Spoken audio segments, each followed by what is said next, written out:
ஒரு நாள் அவங்க அப்பா கிட்ட வந்து அந்த பொண்ணு கேட்குறா, அப்பா அப்பா என்னைய உனக்கு எவ்வளோ பிடிக்கும் அப்படின்ட்டு. உடனே அவங்க அப்பா சொல்கிறாங்க, அந்த நட்சத்திர அளவுக்கு என்ன பிடிக்கும் அப்படின்னாங்க. அப்போது அவங்க அப்பா சொல்கிறாங்க, என்னைய உனக்கு எவ்வளோ பாப்பா பிடிக்கும் அப்படின்னாங்க. உடனே அந்த பாப்பா சொல்லுது, அப்பா நீ இருக்கிற வரைக்கும் நான் இருந்து போனாலும் சரிப்பா, ஆனால் நீ எப்போவும் என் கூட இருக்கணும்ப்பா அப்படின்னாங்க. ஒரு நாள் என்ன ஆகுதுன்னா, அந்த பொண்ணு நல்ல ஸ்கூலில் ஃபஸ்ட் மார்க் வாங்குறா. அவங்க அப்பாவுக்கு ரொம்ப பெருமை சேர்த்து கொடுக்குறா. ஆனால் ஒரு நாள் என்னாச்சு, அவள் நல்லா படித்து வந்துகிட்டு இருக்கும்போது அவளுக்கு ஒரு ஆசை, ஒரு பொருள் மேலே. அந்த பொருள் வந்து கேட்குறா. அவங்க அப்பாவால் முடியலை. அவங்க அப்பா ஒரு விவசாயி தான். ஆனால் அவங்க அப்பாவால் அது கொடுக்க முடியலை. அப்போ அந்த பொண்ணு என்ன பண்ணுறா, அவங்க அப்பா கிட்டே போய் கேட்கும்போது அவங்க அப்பா என்ன சொல்கிறாங்க, சரி என் பிள்ளை எப்போவுமே என்கிட்ட கேட்கல, ஆனால் வந்து என்கிட்ட வந்து இப்போ தான் என் பிள்ளை ஒன்று கேட்குது, அதனால வந்து நான் அதை வாங்கி கொடுக்கணும் அப்படின்னு சொல்கிறாள். அப்போது நம்ம விவசாயி வந்து என்ன சொல்கிறாருன்னா, அவங்க பொண்ணுக்கிட்ட சரி பாப்பா நான் வாங்கி கொடுக்குறேன் அப்படின்னு. ஆனால் விவசாயி ஒரு நாள் யோசித்து பார்க்குறாரு, பிள்ளைக்கு எப்படி வாங்கி கொடுக்க போகிறோம், என்ன பண்ண போகிறோம், நம்மளே ஒரு ஏழ்மையானவங்க, நம்ம பாப்பா கிட்ட ஒரு பெரிய லெவலில் இருக்குது, நம்ம என்ன பண்ண போகிறோம் அப்படிங்கும்போது ஒரு நாள் கவர்மெண்ட்லேருந்து ஒரு ரூல்ஸ் வந்துச்சான். அப்போது என்ன பண்ணுறாங்கன்னா, விவசாயியில் இருக்கவங்க எல்லோரும் வந்து எங்ககிட்ட கொடுத்துட்டு உங்களுக்கு நாங்கள் அதில் ஒரு ப்ராஃபிட் தரோம் அப்படின்னு அதையும் நம்பி நம்ம விவசாயிகள் வந்து கொடுத்தாங்க. ஆனால் வந்து அது கிடைக்கவே அப்போ வந்து யோசிக்கிறாங்கன்னா என்ன பண்ணுறது அப்படின்ட்டு.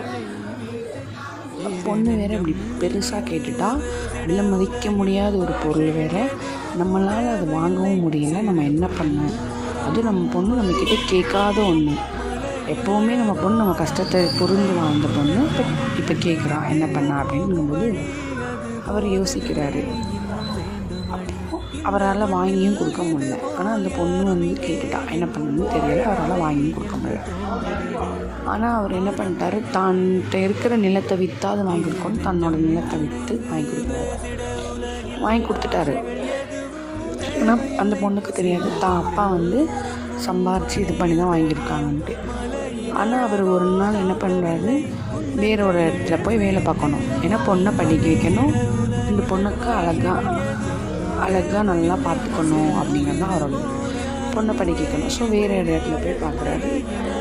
அங்கே போயிட்டு என்ன பண்ணுறாருன்னா, பார்க்குறாரு, எல்லாமே பண்ணுறாரு.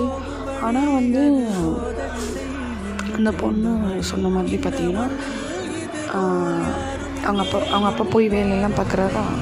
ஒரு நாள் வந்து என்னாச்சுன்னா, அந்த பொண்ணு அவங்க அப்பா கிட்டே போய் கேட்குறா, அப்பா நம்ம நிலத்தை எங்கேப்பான்னு கேட்குறான்.